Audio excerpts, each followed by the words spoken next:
This happened 5 years ago, and I haven't been the same since.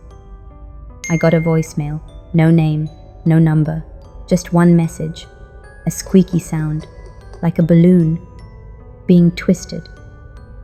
And then, laughter. Not the kind you want to hear after midnight. This is the story of the night one of our clowns disappeared, and why I never answer calls from unknown numbers anymore. I used to work for a small children's party company in a quiet Ohio town. It wasn't glamorous, but it was honest work. We had clowns, magicians, balloon twisters, face painters, the kind of entertainment you'd find at birthday parties, school events, or church picnics. Most of us were college dropouts or trying to make ends meet. The job wasn't much, but it kept the lights on. There was one guy, though, who actually loved it. His name was Tommy. Tommy was our main clown. He was good at what he did. I mean, really good. He wore the classic red wig, white face paint, exaggerated blue diamonds around the eyes, and a painted smile that stretched impossibly wide across his cheeks. His costume was old school. Puffy blue and yellow suit, red buttons, white gloves, massive red shoes. Creepy? A little. But the kids loved him. He had that energy, always bouncing, always cracking jokes. He made the job look easy. That's what makes this harder to talk about. This happened 5 years ago. I still remember the exact date, October 19th. We got a booking late in the week, a Friday. The client was a wealthy couple who lived just outside town. They were throwing a birthday party for their 7-year-old daughter. Private gig, late evening, backyard setup. They specifically asked for a clown, not a magician, not a juggler, just a clown. They specifically asked for Tommy. Weird, but not unusual. We had regular clients who requested specific performers all the time.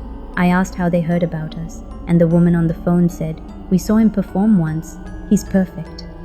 The address was rural, a big property about 20 minutes outside the city. I remember Tommy wasn't thrilled about the drive, but he agreed. He left at exactly 6:00 p.m. He was in full costume. I watched him pull out of the driveway in his little red compact car. He gave me a thumbs up, honked once, and disappeared down the road. That was the last time I ever saw him. By 10 p.m. he hadn't texted. Tommy always texted after gigs. It was like a routine. Show went great. Kids were loud. I'm grabbing drive-through. But this time, nothing. I called him, straight to voicemail. I called the client's number, also voicemail. It was weird. But maybe his phone died. Maybe he fell asleep in his car. Maybe. I kept trying. 11 p.m., midnight, 2:30 a.m., nothing. The next morning I called the police. I gave them the name, the address, everything we had. They sent an officer out to the location, and that's when everything started to get strange. The officer called me 2 hours later. He sounded confused. He asked me to confirm the address. I did. Then he said something I'll never forget.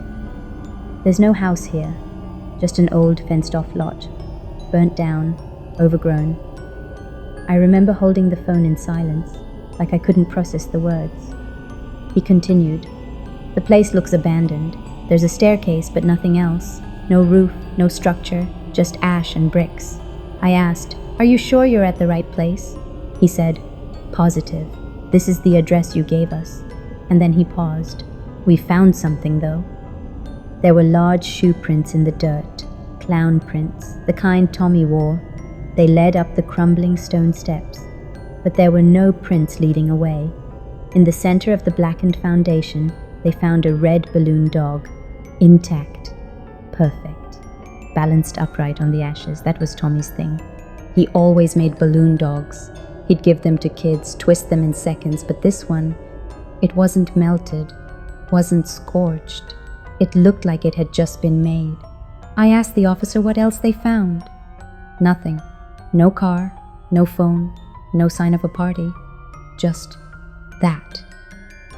The next day, they expanded the search. 3 miles around the property. Drones, dogs, nothing. Then 2 days later, someone found Tommy's car. It was parked behind a gas station near the interstate, still locked. Inside, on the back seat, was his folded clown costume, neat, clean, and on top of it was his red wig, soaking wet, dripping into the fabric. No signs of a struggle, no fingerprints, no blood, just silence. Weeks passed. We put up flyers, called hospitals, checked shelters, nothing. And then one night, at exactly 3:17 a.m., I got a voicemail. It was from an unknown number, no caller ID. I played it. At first, silence. Then, the slow sound of a balloon being twisted. Creak, creak, creak. Then laughter. But it wasn't human laughter. It was deeper, distorted, wrong. I saved the voicemail. Then I got another, and another. Always at 3:17 a.m. Always the same sounds. Balloon twisting, laughter, nothing else. I went back to the property once. Broad daylight. The foundation was still there, still cracked and black, still empty. But something had changed. There was another balloon dog, same spot, same shape, just sitting there, untouched, like it had been waiting. I don't work kids' parties anymore. I don't do costumes, don't do clowns. I moved 2 states away, started over. But some nights when I can't sleep, my phone buzzes, no caller ID. And when I pick it up, I don't say anything. I just listen. Twist, twist, squeak, and that laughter. Low, wrong, getting closer. I still don't know what happened to Tommy. I moved far away. But those voicemails, they keep coming. Always at 3:17, always the same sound. And if you ever get a call from an unknown number, don't answer it. I share these true stories because someone out there needs to know. The monsters don't always wear masks. Sometimes they paint them on This Is Tele Migo. Subscribe if you want more stories that don't let you sleep at night. But remember, the next story could be about you.